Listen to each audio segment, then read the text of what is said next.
રાજકોટ જિલ્લામાં ધોરાજી નગરપાલિકામાં પરિવર્તન સાથે ભાજપનું શાસન આવતાની સાથે વિવાદ સર્જાયો।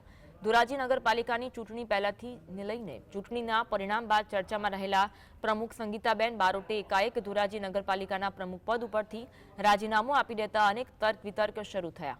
પ્રદેશ કક્ષાની સૂચનાથી નિર્ણય લેવાયો હોવાનું રાજકીય વર્તુળોમાં ચર્ચાઈ રહ્યું છે।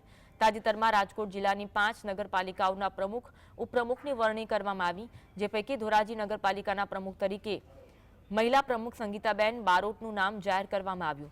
સંગીતા બારોટ પ્રમુખ બન્યા બાદ ચર્ચામાં રહેતા પ્રદેશ મોવડી મંડળ સુધી આ વાત પહોંચી હતી અને બાદમાં અચાનક જ મંગળવારે નગરપાલિકાના પ્રમુખ પદેથી સંગીતાબેન બારોટે રાજીનામું આપતા અનેક તર્ક વિતર્ક સર્જાયા હતા।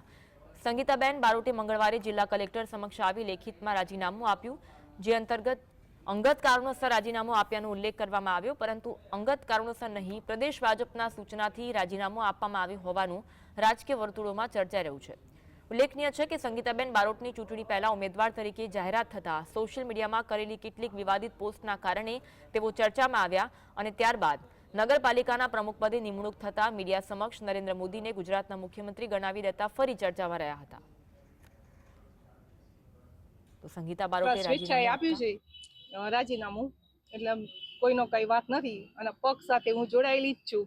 નગરપાલિકાનું કઈ પણ કામ હશે તો હું હાજર એમાં રહેવાની જ છું, પણ મારા સામાજિક કારણના લીધે અને મારી જે ક્ષમતાની શક્તિના એટલું કામ વધારે હતું એટલા માટે મેં રાજીનામું આપ્યું છે। મારી શક્તિ કરતા વધારે કામ હતું નગરપાલિકામાં, એટલા માટે મારે રાજીનામું આપ્યું।